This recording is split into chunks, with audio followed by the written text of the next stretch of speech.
In a franchise that from the very beginning specialized itself in gratuitous violence and absolutely outlandish finishing moves, you have to do something especially crazy for your finisher to be considered one of the most iconic in the series. But if there's any one way to do that, it's definitely turning into a dragon and chomping someone's head off. Well, that's exactly what Liu Kang of Mortal Kombat fame did, and now fans are excited to see this famous fatality make it into the upcoming movie. But there are some differences to address.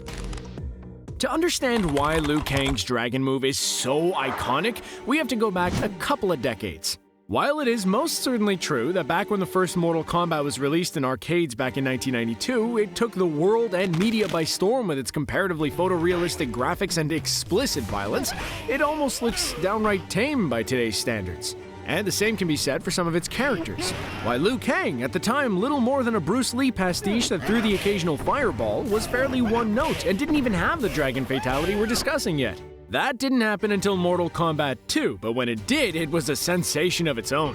For one, it was brutal. Imagine the guy in front of you just turning into a dragon and biting everything above the hip off of you in one chomp.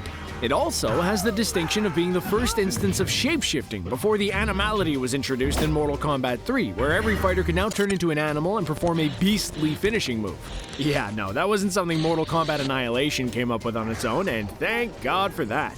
I really don't want to live in a world where that is what defined cool animal transformations for the series. Not good enough. As the sequels got ever more numerous and the series made its way to more and more advanced consoles and expanded further on the lore, however, Liu Kang's dragon fatality did change with it. The dragon went from a classic green scaly serpent to one of a more silvery hue, for instance, but it later got even wilder. Liu Kang's defining ability as a fighter in the series lies with his mastery of what can best be described as pure fire magic. He's capable of not just throwing the obligatory fireball that he can even occasionally shape into dragon forms just for a little bit of added mystical zest, but also imbuing his limbs in flames to further strengthen his already devastating attacks. He's even been shown to teleport in sudden bursts of flame.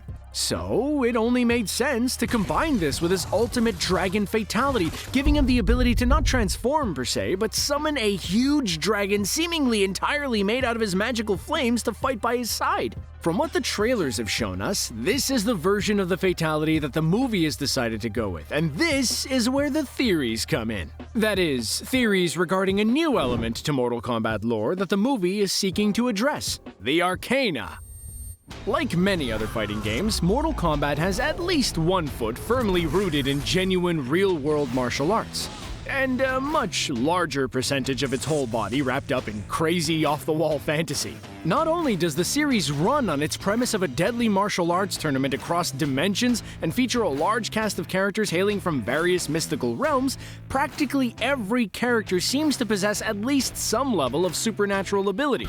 Liu Kang has his fire, Sub-Zero throws ice, Raiden is a literal thunder god, some are straight-up monsters from other planes, and even the human characters are most often extraordinary, whether it be through cybernetic implants like Jax or other supernatural abilities. Traditionally, each character has had their own explanation for this, rooted in their own stories and experiences, which, for better or for worse, has made the Mortal Kombat lore widespread and complicated.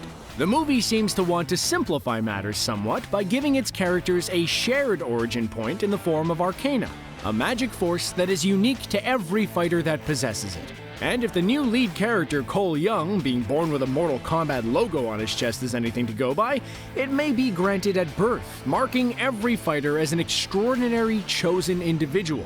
While this seems like an attempt to level the playing field, it doesn't negate Liu Kang's dragon fatality potentially being one of the most powerful and impressive in the cast, however, depending on how exactly the movie is planning to depict it. If he is indeed summoning a fire dragon that is capable of fighting independently, he is essentially creating an extra fighter in any match that he's in, and one that dwarfs just about every opponent to boot. I would imagine controlling a whole separate entity on top of still performing all manners of badass Shaolin moves is on a bit of a different playing field at least. But hey, that's fighting game heroes for you. Always gotta be a little bit extra. Whether it's a transformation or a summon remains to be seen. But either way, we're getting ourselves an awesome dragon on top of all the blood-gushing, fatality-performing martial arts we've come to know and love the long-running franchise for. Regardless of whether or not the rest of the movie is any good, seeing a giant fire dragon on the big screen is a win in my book.